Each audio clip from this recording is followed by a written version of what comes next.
Hello, everyone. Welcome back. We have a rousing finale today for our fifth and last webinar for the Youth Justice um, webinar series. I don't know, maybe it's me, but it feels like it's been a month since I saw all of you, since all of you came back. But we have a very filled program and also a really interesting final panel, which I hope you'll stay for. We've got a lot of attendees online, so we're going to start very quickly, but just some housekeeping. We do have the videos from last week's session, and I'll be letting all of you know what the links are and sending that to you. I'll also prepare a contact list of all the speakers throughout our entire series, which I'll send after today. We're going to start with a session in our agenda, which is youth and the courts. We're going to go with the first session until approximately 2 p.m. Our time, and a moderator for our session. We're really honored to have Kim Dvorchak, who's the Executive Director of the National Association of Counsel for Children, and she'll be introducing our other distinguished speakers for today. So Kim, over to you. Right, great. Thank you, Stephen, to you and Joe and to the sponsors of this event for the opportunity for us to share our expertise with you and to inform the way you bring stories about youth, families, and communities to the nation and to the world, really. As was mentioned, my name is Kim Dvorchak.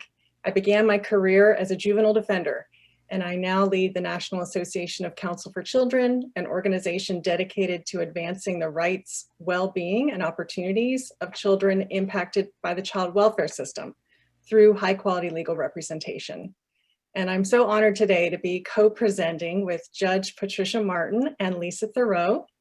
Judge Martin is the presiding judge in the Child Protection Division of the Circuit Court of Cook County in Chicago. Judge Martin was the president of the National Council of Juvenile and Family Court Judges and is a leading national expert in child welfare reform.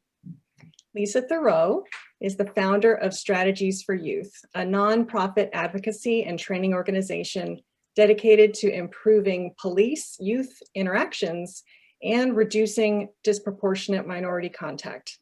Lisa consults regularly with state and federal government and brings a career-long expertise on this issue.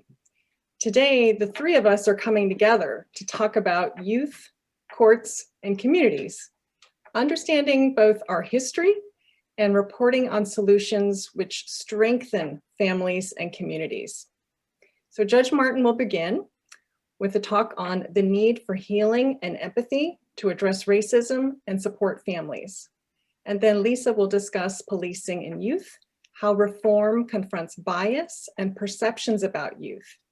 And then I will end up with a discussion on child welfare and how we can prevent crossover of youth from the child welfare system to the juvenile justice system and really focus on family strengthening solutions.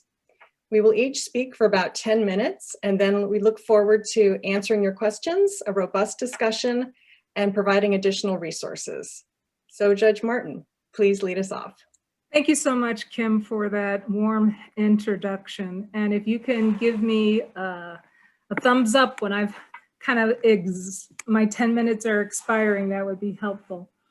Ladies and gentlemen, thank you so very much for the opportunity to be here today and have a conversation. Stephen and Joe, thank you for inviting me as well. I am very much interested in making certain that we as a community, and I consider journalists part of this community as well. Anyone who touches the lives of my children and my families, I consider part of the community in helping and healing the families that come before me. As Kim mentioned, one of the things I want to talk about is kind of how judges are responding to the cases and to the court calls that we're having. I've been the presiding judge for over 2 decades now, and I've been on the bench for approximately 24 years. And there has been an evolution, if you will, and I can use that word, an evolution in how judges are approaching our work in juvenile court. Again, I'm the presiding judge of abuse and neglect or child protection, but I work closely with the judges on the JJ side, or the side where children, minors, are accused of criminal activity. But I think in general, juvenile judges are starting to approach our responsibilities, our roles, as someone who has a better or more round, holistic and rounded approach and understanding of our families. I think when I began, it was just a matter of, what did mom do to abuse the kid? How can we fix that? How can we make the kid safer in the home? Can we return the kid home? If not, let's find a foster parent. Let's find an adoptive parent. Let's keep going about our business. I think today we're more about whether or not there's a way in which we can help this family heal. And I do want to bring up an issue that has been bothering me for quite some time, and I'll tell you how I got to this issue. You know, we rarely talk, or we often talk about disproportionality, and we talk about the fact that Blacks are overrepresented in the majority of our jurisdictions throughout the nation. I mean, we all know the general numbers. There are 23% Black families, children in foster care nationwide, and they're 13% in the general population. So that's an overrepresentation. We tend to shy away, though, from talking about communities and how we can heal communities, and whether there are specific aspects of communities that are unique to them that should be taken in consideration. The only community I know that we talk frequently about and why they need to have a heightened sense of healing or a heightened sense of scrutiny is Native Americans. We're all familiar with the federal law, the Indian Child Welfare Law, ICWA for short, that requires a court, for instance, a state court, to look at a temporary custody or shelter care hearing. And for a state child, so a Black child coming into Cook County today, my standard would be whether or not there is probable cause to believe that that child has been abused or neglected, and then make findings on that probable cause. If, however, I had a child that had Native blood from one of the federally recognized Native American tribes in our country, my standard would not be probable cause, but actual abuse. Likewise, I would have to require the department, DCFS, or the state agency, to make actual efforts. For state court, I have to determine whether they've made reasonable efforts. And the reason we can all imagine for Native Americans and why there's a heightened scrutiny is the historical trauma that they've experienced. And this society has recognized that historical trauma and how it has resulted in what we call intergenerational trauma and has come down throughout the ages. And so in an effort to show empathy, but also in an effort to make decisions that are more equitable for Native American children, we have the Indian Child Welfare Act. Good and well, all that's good. I believe in ICWA. I believe that it's an appropriate federal law for Native American children. Now, we can argue whether it's implemented correctly. That's not the discussion here today. But I do believe it's good law. My question is, and I had this exact question to my judges, and remember, when I'm talking with you and having a conversation with you, since I've had the privilege of this position for 20 years, I have handpicked every one of my judges through the years. And so obviously I've picked people that I thought were open-minded, people who had some sense of history and how we in America have gotten to the place where we are, and that they can utilize that history to help them make informed decisions so that we can have equitable decisions for all the children and families who appear before us in need of interventions.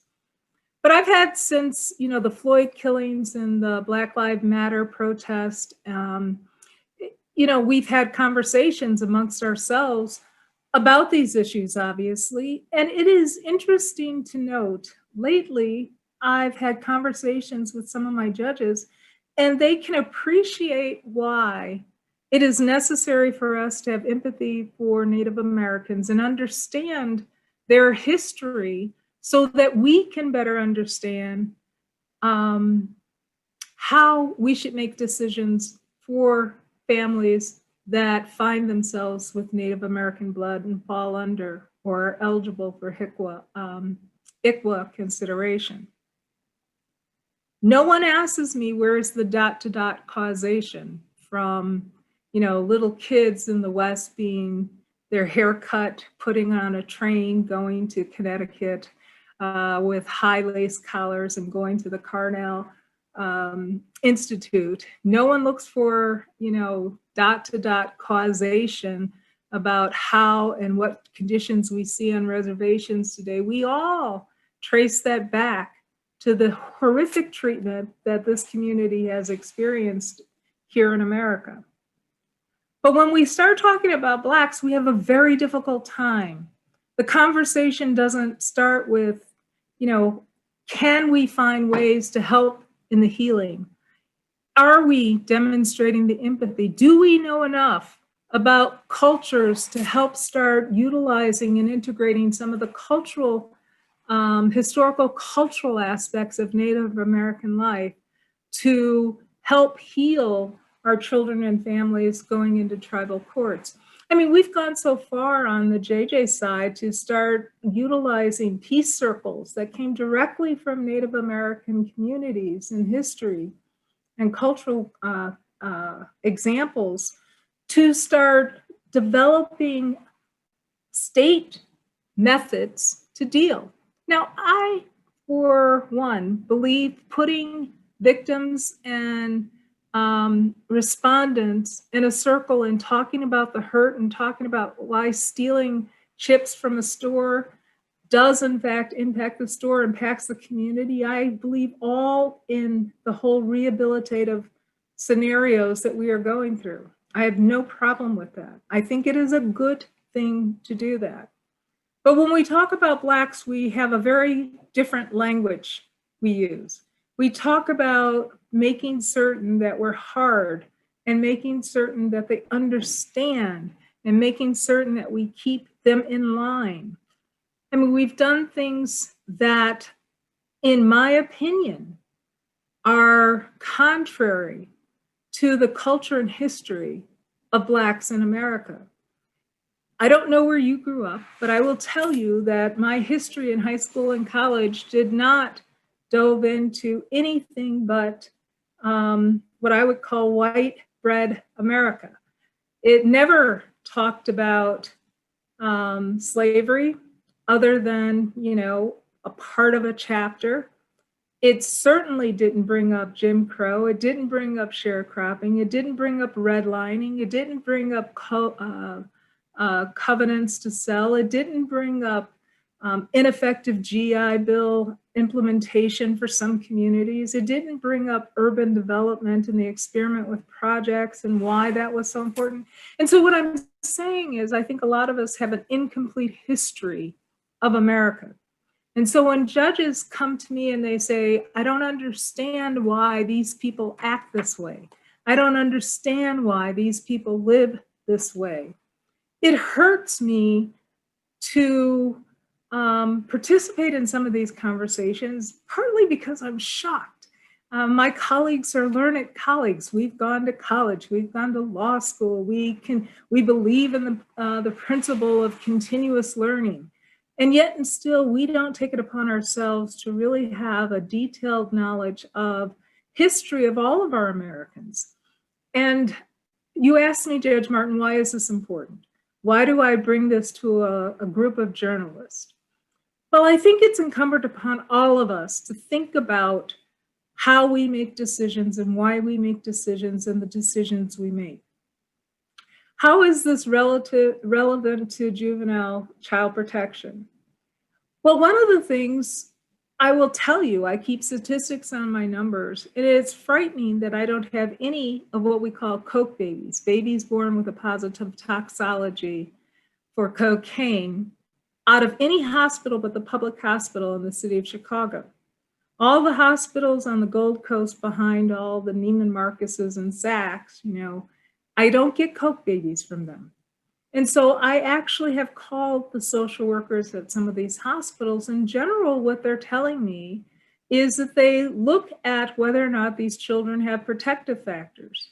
So if an underage, no, I apologize. If a young lady comes in at 2 a.m. in the emergency room and she's underweight, she's had no prenatal care, the baby's 2 months early, she and the baby test positive at birth, and then grandmother comes with a Blue Cross and a Blue Shield insurance card, the social worker is of the belief that that is, oh, my understanding is I've passed 10 minutes. I'm sorry. I apologize.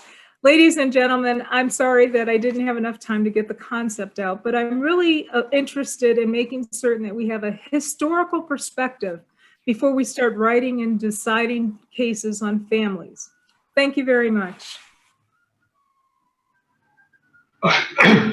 Thank you. Excuse me, Kim.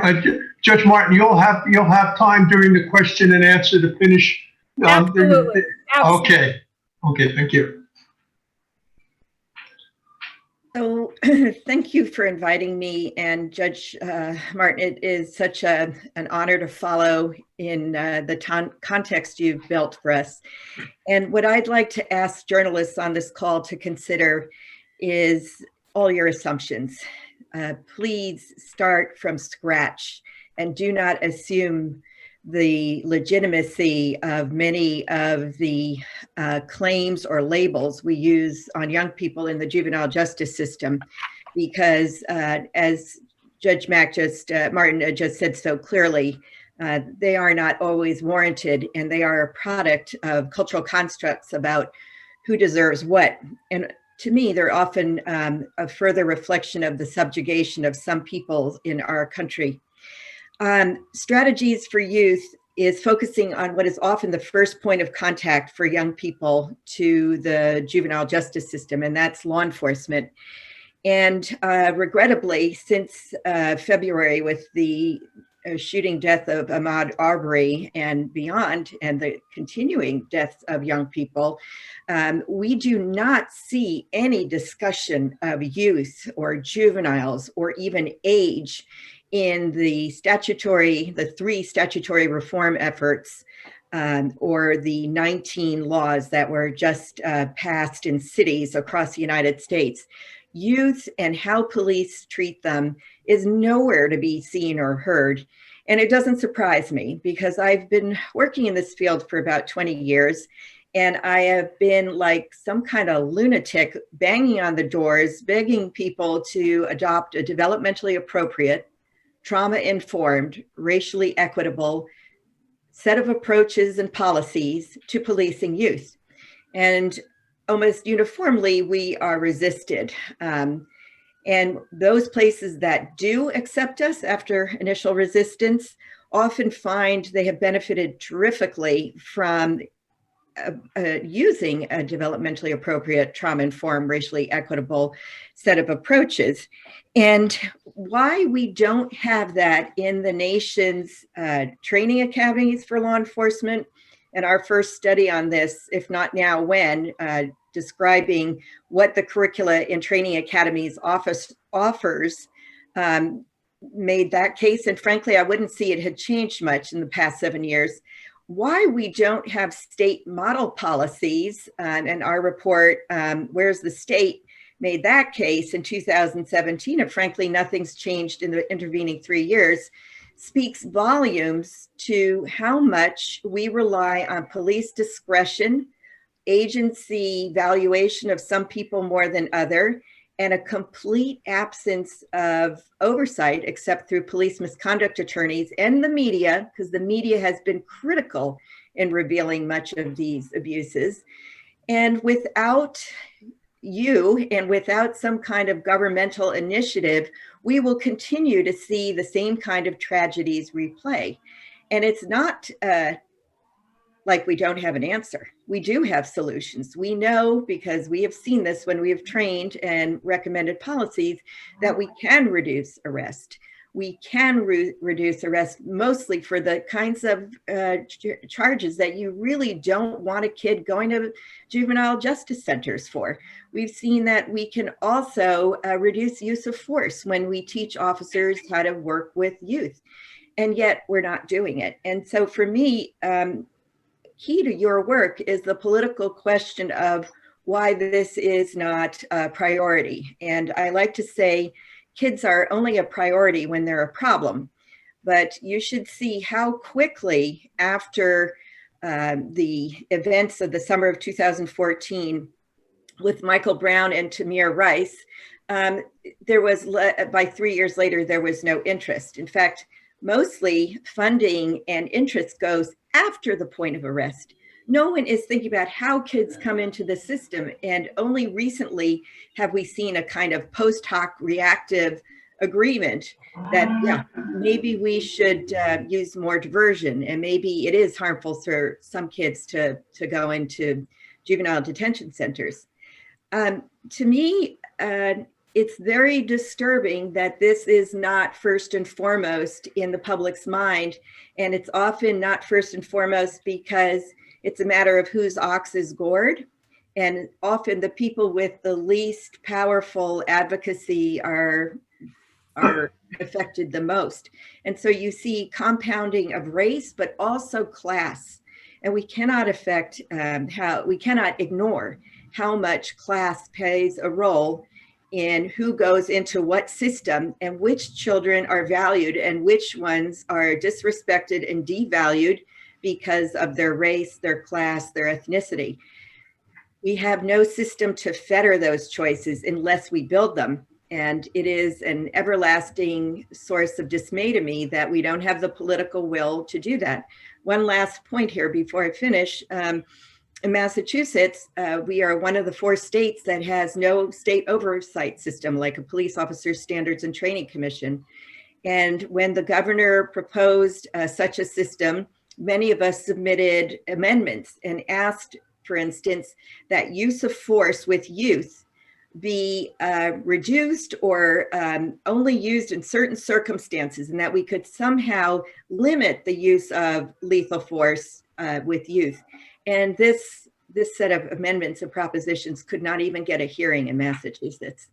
So there's a tremendous amount of work to be done, but I applaud you for doing what you could do to really wake up the public to understand how much their kids are at risk. I want to mention one last study that we've done that may be of interest, which is we did a national survey of statutes to require school resource officers or sworn law enforcement officers to be trained in how to work with youth, because most of the focus on mistreatment of youth has occurred in schools of late. And while that's relevant, it is not the whole picture. And we found that only 20 states as of October 2019 had enacted any kind of legislation requiring training. But when you look at the curriculum of the training, it is to better help officers detect crime. It is really flying in the face of the notion that officers are there to socialize kids when you are preparing officers to better intuit which kids are selling drugs or packing weapons. I feel that the media has a huge role in lifting up successes and showing what law enforcement wants, because even though we get a lot of resistance to our trainings, we also hear tremendous gratitude after we've done a training, because it helps officers dig deeper into the issues children are presenting and do their best to see if there are alternatives to arrest. But without the media and without state systems of accountability, we will just see this cycle repeating and repeating. And it doesn't need to be this way. Thank you.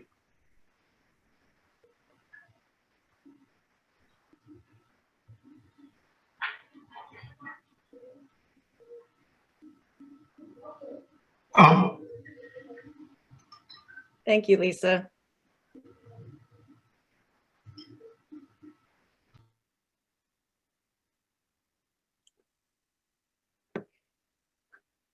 Can everyone see me? Kim, yes, please go right ahead. Continue. Thank you. Thank you, Lisa. I think this is a really important conversation. Even as your program is coming to an end, we really need to go back to the beginning, right? And look at systemic racism, look at bias, look at all of the ways that that impacts our systems. And I think about this as really, you know, every system has a tendency to sort the good apples from the bad apples, instead of focusing on the health of the orchard, right? We see this in schools where children are divided by the good kids who deserve an education and the bad kids who need to be arrested and removed. We see this in the juvenile justice system where some children are deemed too dangerous and need to be treated as adults. And we see this in the child welfare system where some people decide who is good and deserving of help and who is bad and deserving of punishment. And I think these are really the themes that are laden with white supremacy and systemic racism that we really have to confront head on. So looking at the child welfare system, there are over 430,000 children in foster care every year. Youth in foster care have been removed from their homes due to a finding of abuse and neglect and are most often placed with strangers. The experience of family separation is traumatic. Children are taken away from their parents, from their brothers and sisters, from their home, their school, their friends, their community. And at that moment, everything is at stake. In short, their future. And although the child welfare system is intended to ensure the safety and well-being of youth in foster care, children commonly experience a damaging trajectory of disruption, inadequate services, and further maltreatment. The solution, as we hope we will get to, is to focus on prevention, to provide economic supports, and to strengthen families and communities so children can thrive. But today, research shows a very strong connection between maltreatment, child welfare involvement, and juvenile or criminal justice involvement. Current studies indicate that at least 1/3 of youth in the child welfare system will cross over to the juvenile justice system. But some analysts put this number at 90%. It has significant gaps and is location specific. For instance, studies have been done in different jurisdictions. In King County, 67% of youth had a foster care background. In Massachusetts, 72% of youth in a juvenile justice study had a foster care background.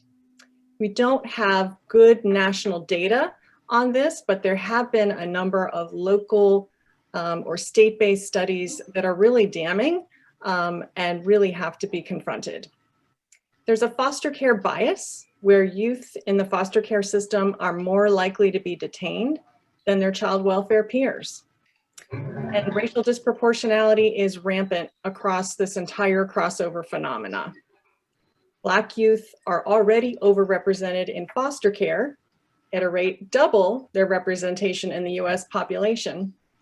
And then they're twice as likely to be arrested within the child welfare system as their white foster care peers. Native American youth are also disproportionately represented, and their overrepresentation is increasing at an alarming rate as well. Just like the juvenile justice system, where youth of color are increasingly overrepresented as you get deeper and deeper into the system, the same is true for the child welfare system. Racial disproportionality in the child welfare system is so significant, it's contributing to the racial disproportionality in the juvenile justice system. One way to shrink the juvenile justice system is to address the criminalization of youth in foster care. Child welfare systems exercise immense control over every aspect of a young person's life. Where they go live, who they go to school with, how to respond to their trauma, how to respond to challenging behavior. And the choices that child welfare systems and courts make will shape the youth's child welfare experience and impact the likelihood of referral to the juvenile justice system. For the last 18 months, we at the National Association of Counsel for Children have been studying this crossover phenomena from the perspective of the child welfare system, because all too often crossover youth are seen as a juvenile justice issue, and there's not enough emphasis, ownership, accountability in the child welfare system. So focusing on child welfare, we've identified 5 common pathways to the arrest of prosecution of youth. The first, institutional or congregate care. Research shows that institutional placements increase the likelihood of juvenile justice involvement. Institutional care is placement in a group home, it's placement in a residential facility, it's placement outside of a family where they're not getting 24-hour supervision and support. And in these placements, youth, 2/3 to 3/4 of youth who cross over are actually arrested in these placements. So they're actually the source of arrest. And in one jurisdiction in Los Angeles, 40% of youth experienced their first arrest in a group home, even though 26% of the youth in the study had ever been placed in a group home. So congregate care, it disconnects youth from supportive relationships and negatively affects their development and behavior. If you're covering a story of an arrest or incident in a congregate care facility, I would ask, why wasn't every stone unturned to support the child's parents, to place the child with a family member, or place the child in a therapeutic foster home? Is this facility a high quality treatment facility? Or is it a private contractor warehousing kids? Does the agency provide trauma-informed care tailored to the individual youth's needs? What's the provider's policy on discipline, restraints, isolation? How many times has the facility called the police? What's their pattern of calling the police? And do their child welfare agency contracts require them to call the police? There are many layers that need to be uncovered when we're looking at the placement of young people in congregate care. The second pathway is just looking at placements and placement instability in general. 60% of children are not placed with their family or with their kin. They're, like I said, in a foster home, group home, residential institution. These places increase the likelihood of being arrested and being involved in the juvenile justice system. In one study, and sorry, I'll go back, related to this are the rate of placements that young people have. Unfortunately, young people get moved, children and youth get moved over and over and over again in the child welfare system. In one study of youth who crossed over, 42% of youth had experienced 11 or more placements in a 3-year period. Imagine that, 11 times being moved when you're a young person in a 3-year period. These are questions you need to ask. There was a movement in Hillsborough County, Florida, to use secure detention facilities for youth in the foster care system because the agency complained that young people were refusing placements. Well, it was uncovered that those young people had been moved previously up to 80 times, with the median youth being placed 21 times prior to their first time refusing a placement. Now, there is a new family law, the Family First Prevention Services Act, which is making substantial changes to child welfare financing. It's designed to fund prevention services, keep children in family settings, and only pay for high quality residential treatment.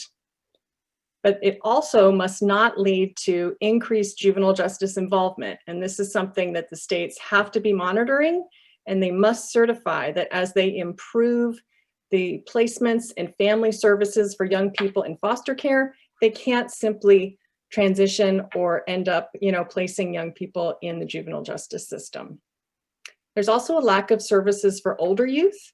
And this is of great concern right now during COVID-19, during the pandemic. Some states have provided extended foster care. I think most states now have extended foster care up to age 21. So young people are eligible for educational vouchers, housing, employment services. But due to COVID-19, young people are facing being completely cut off, and states are advocating for those deadlines to be extended. Many people will say child welfare system was built for babies and young children, and they don't understand teenagers. So we need to be thinking about teens as an age of opportunity in the child welfare system, as much as we're focusing our attention on that in the juvenile justice system. And lastly, I would just say there's a real lack of cross-systems education and training for the child welfare and the juvenile justice system.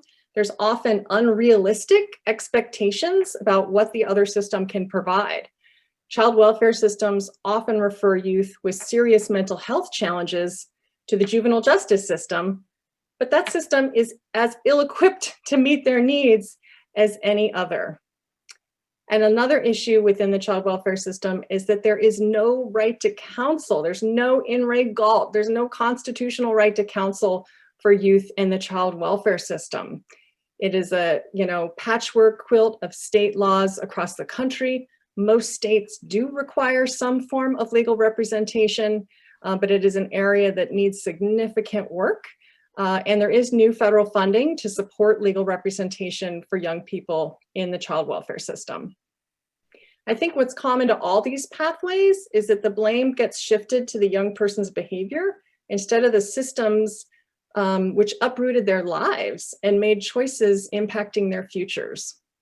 Fundamentally, relationships are central to children's healthy development.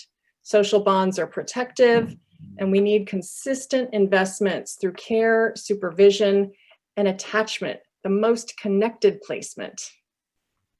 We're hearing a lot today about child abuse and neglect and concerns about increasing rates due to the COVID-19 pandemic, the lack of children being in schools, and the lack of mandatory reporters. And I want to caution you all to be very careful about how child abuse and neglect are being conflated in those conversations. Child abuse is actually the small percentage of what constitutes child protection cases. The overwhelming majority of those cases are caused by neglect, which is often tied to poverty. Most parents, including those known to child protection, are really doing the best they can and want to do best by their system. We think it's vital that you understand this issue and all these issues from children and parents. So I'm going to be providing a link in the chat that has a resource sheet of different organizations you can go to hear from constituents themselves and to learn about their experiences. So I would just plead with you to really focus on pulling back the onions of assumptions and old stereotypes and focus on strength-based solutions in your reporting. And I'll put those links in the chat now. Thank you, Kim. So we have a couple of questions that are starting to come in. I think our speakers have seen them. The first question, I'll read it. It's from Cheryl Corley to Judge Martin, and she would like to answer the question live. And this is the question. I'll read it for those who can't see it. Since there seems to be a lack of knowledge about cultural history of many in the system, is there any type of training or thoughts about providing training for judges in the juvenile system cultural background aside from Native Americans? So yes, I was the president of the National Council of Juvenile and Family Court Judges, and that organization is really designed to train judges, particularly judges in juvenile court and family courts. So there's a lot of training. I personally have been involved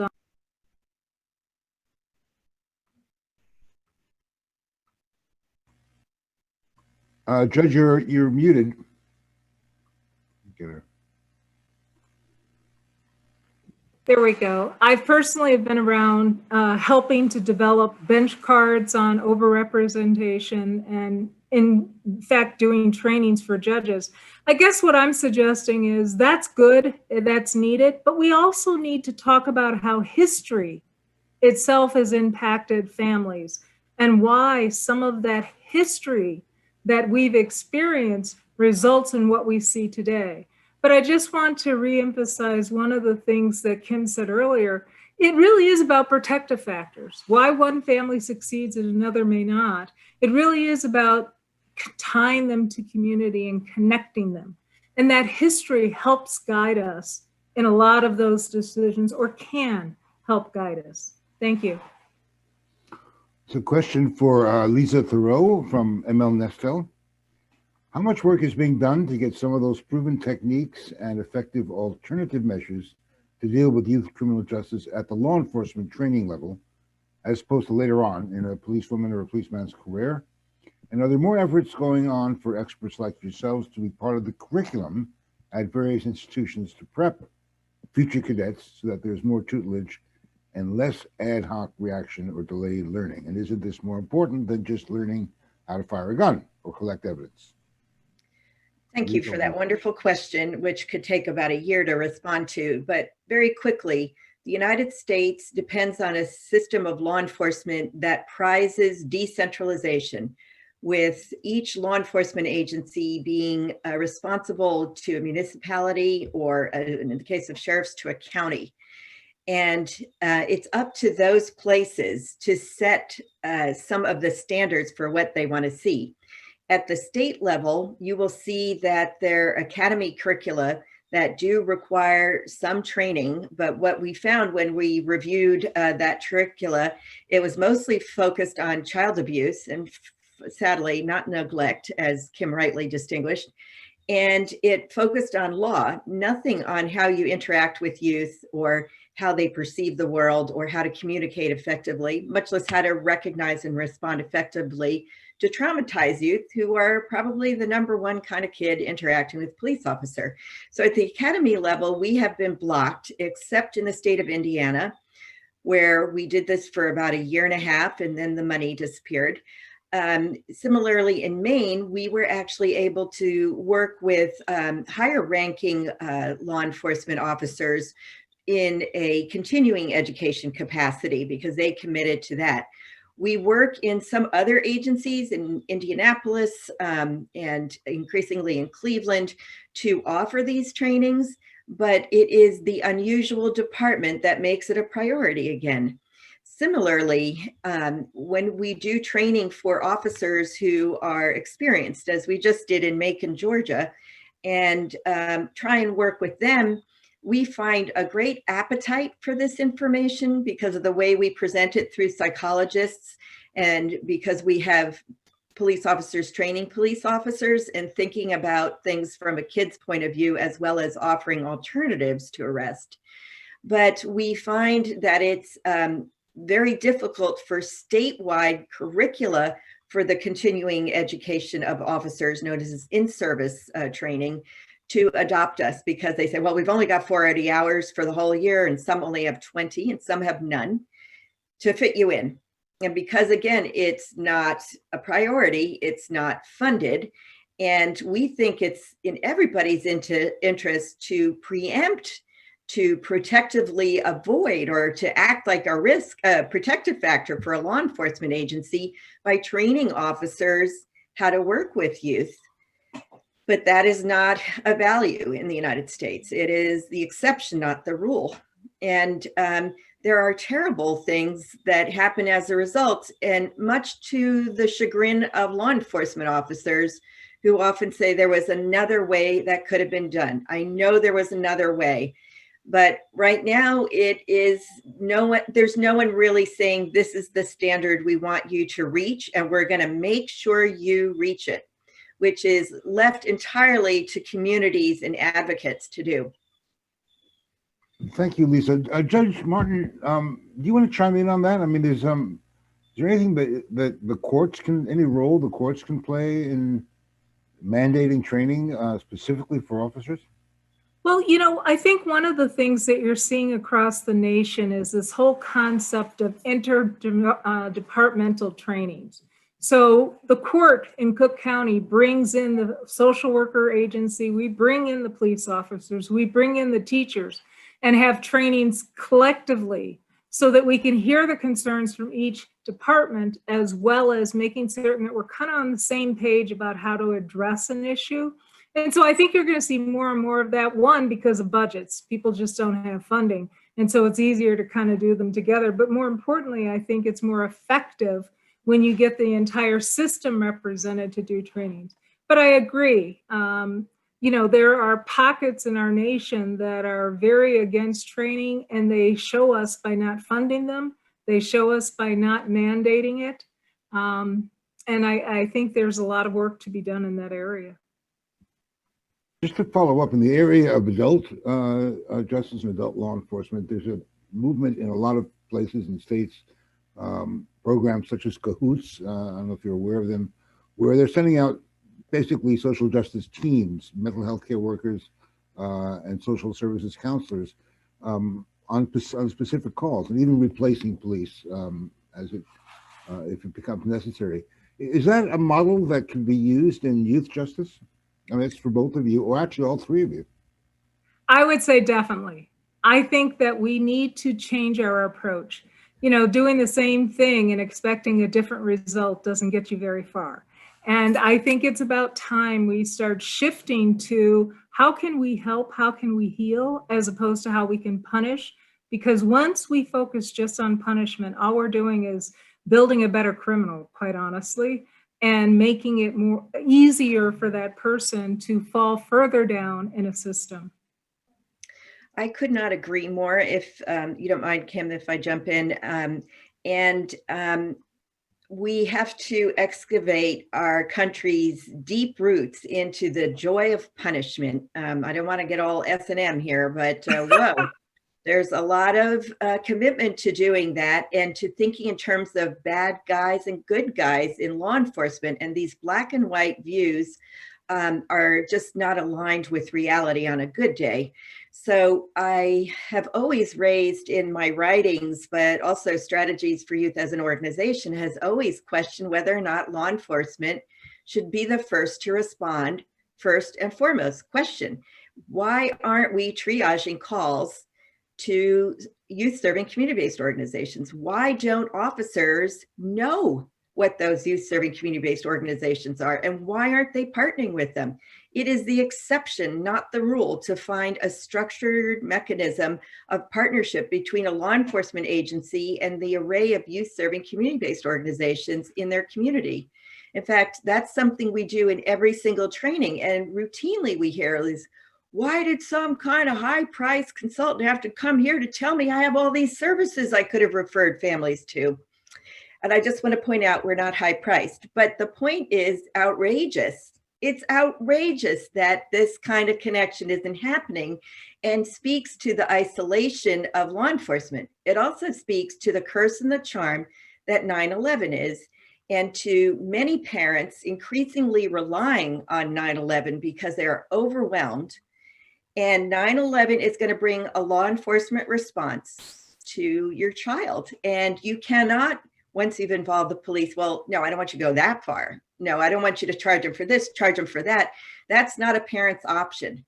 And yet many parents are completely devoid of resources or sources of parenting support that they terribly need when, as Kim rightly pointed out, and if she hadn't, I was going to shout it from the rooftops, about 88% of the kids in child welfare are there due to neglect.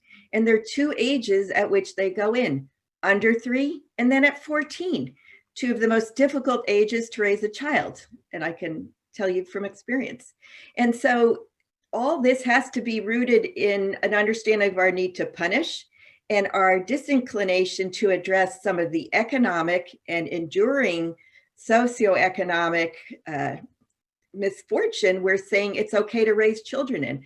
I find it shocking that since I was born in 1960, the number of children living in poverty has skyrocketed as we became the richest nation on earth.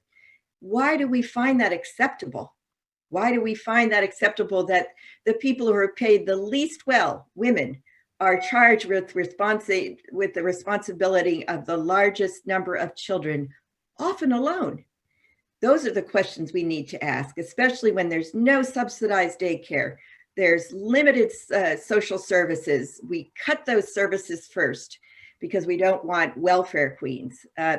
Well, so much of this ideology has really harmed children that it's time to question all those assumptions as people who talk about this and work on it. And I'll just add to that, there's discussion in the child welfare system about changing mandatory reporters to mandatory supporters. You're required to support, not report families. Same thing with child abuse hotline. How about a helpline, a warm line, a place where families can go? And one of the resources that I provided to you is with respect to family resource centers and how they are a non-state intervention method of supporting families and communities. I answered a question in the chat, but wanted to ask the other panelists, looking at the nationwide protests calling for an end to racial injustice and police brutality, is this having an impact on the justice system? How can journalists help? It certainly is. As I was saying earlier, judges are having conversations about these protests, what it means, how does it affect us, and how does it affect our ability to do our job. I often say I can't re-raise someone. I can't make someone un-racist, right? And the majority of people aren't really racist. They're uninformed. And I truly do believe that if we had a better understanding of each other's history and empathy for each other, people who are different than us, if we could keep an open mind. One of the things that I learned early on in my judicial career, a mother standing before my bench doesn't have to be like Harriet Martin, the mother who raised me, to be a mother that is adequate enough to keep a child at home. I mean, that seems like a real simple concept. And I know you're sitting there saying, Judge Martin, you didn't figure that out before you got on the bench. But we take our own values with us where we go. And what I'm suggesting is, particularly people in positions to make differences and to report on the facts, we have an obligation, we have a responsibility to make certain that our value system is not shading what we're trying to report and the facts that we see. And we have to make certain that we don't expect the mother in front of me to have to measure up to my mother in order to have our children to go home. And that's a conscious thing that we have to do daily. That is not something that we can have one training on, we've got it and we're done. That is something that we have to reinforce each and every day when we go into, when I don my black robe and go on the bench. That is something that I have to think about and fight against. But I do agree. There's hope though too. And let me just say this quickly. I will tell you, we've done training in Cook County on disproportionality and racism and institutional racism and how to make certain and check yourself that your decisions are devoid of prejudice and implicit biases.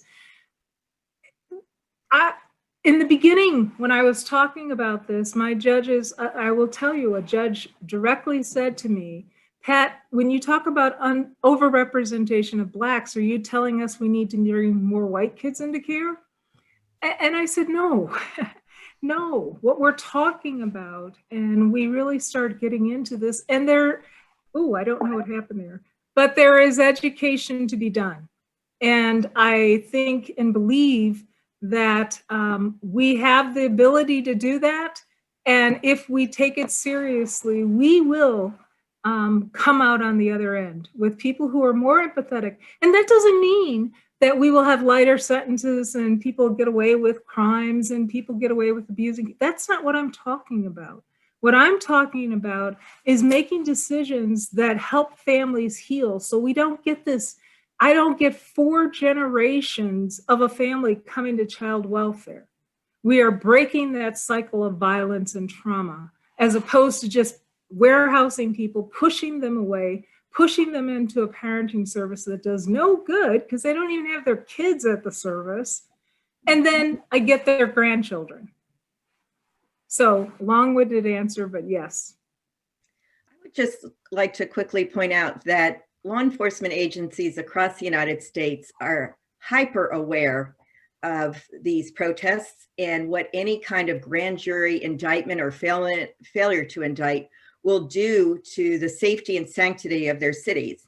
Now, my problem with that is twofold. First is They will respond more thoughtfully in many cases, so long as the spotlight is on them, which is a high price to maintain reform. Second of all, I find that a lot of them would rather pay the overtime and the use of equipment to try and prevent a city from being destroyed by protesters than invest in changing the way they do business. So on two ends of the spectrum, you see that.